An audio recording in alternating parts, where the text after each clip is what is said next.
Harpists. I'm Zoe Coppola. I live and teach in Washington, D.C., and I'd like to introduce you to my Happy Harps curriculum. I developed Happy Harps through years of teaching both piano and harp lessons. My piano students and I were finding a lot of success and satisfaction with some of the mainstream piano methods, and I was searching for something similarly well-designed and comprehensive for harp. A lot of what currently exists for early harp instruction is collections of repertoire, which are often very delightful, but leaves the teacher scrambling for corresponding theory and technical materials and without an organized course of progression. As an instructor, I know that having a dependable method really frees me up to bring creativity into the lesson, to listen and respond to my student, to incorporate supplementary material as desired, and to feel confident in the direction that the student is moving.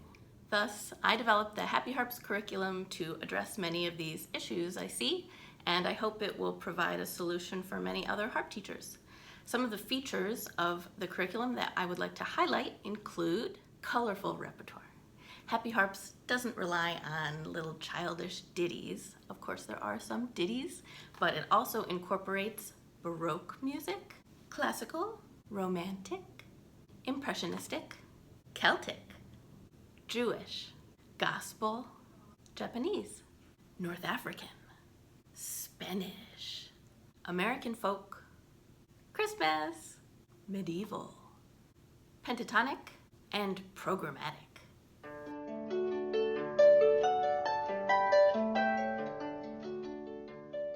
Next is student-friendly layout.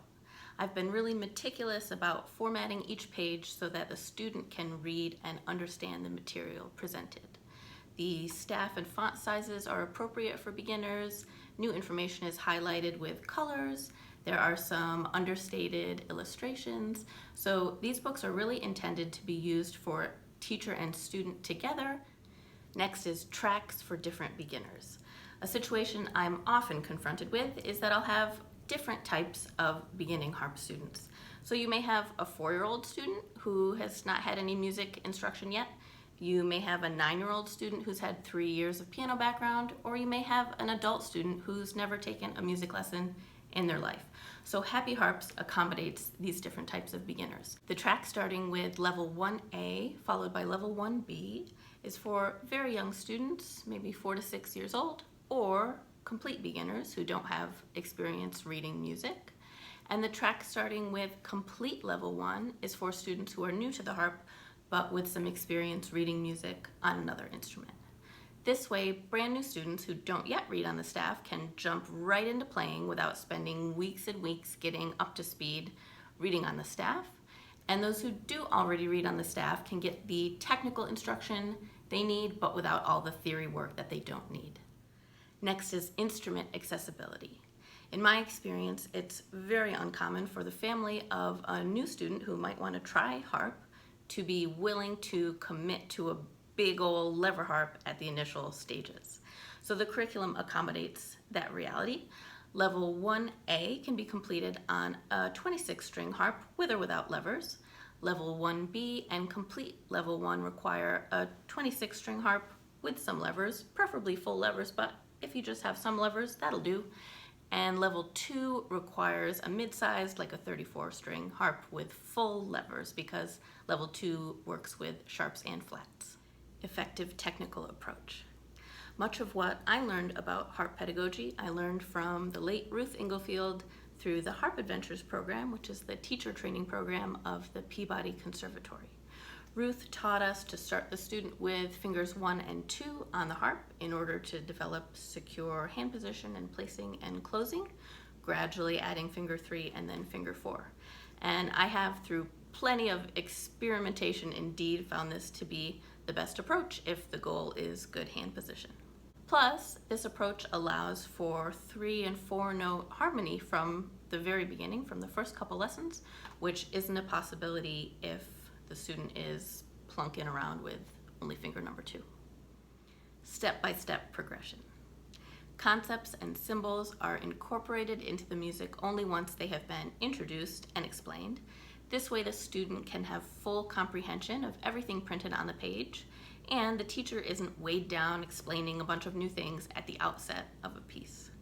Level 1A starts from scratch with finger numbers, stem direction, note values, placing, and by the end of level 2, the student has worked with chord inversions, transposition, major and minor scales, 16th note rhythms, among other topics.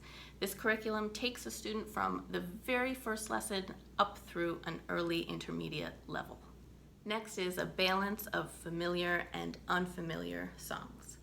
If your students are like mine, you probably hear often that they prefer to play music that they know. But as a teacher, you know that it's harder to learn to read music, not to mention acquiring the necessary technical skills, if you only play music that you already know.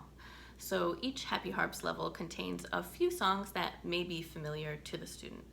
The rest of the pieces are comprised of pieces that I have composed or arranged, or pieces written by some other great harp pedagogues, and you can find information about those pieces on the acknowledgments page of each book.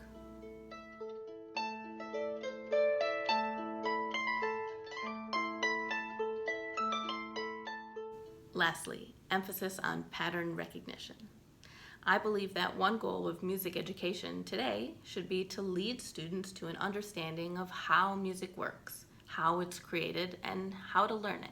Happy Harps offers pattern-based exercises, thorough explanation of concepts, and opportunities for critical listening, composition, and improvisation.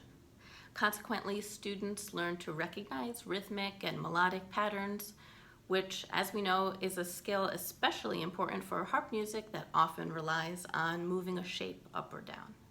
We've all heard non-harpists suggest that the study of the harp is this elite, exclusive activity. But is that idea commonly held with regard to the study of piano or guitar or flute? I think a lack of organized mainstream pedagogical material is one factor contributing to that idea of harp playing as inaccessible. Today's curriculum should be designed so that all students can find enjoyment in and benefit from studying the harp. Happy harping!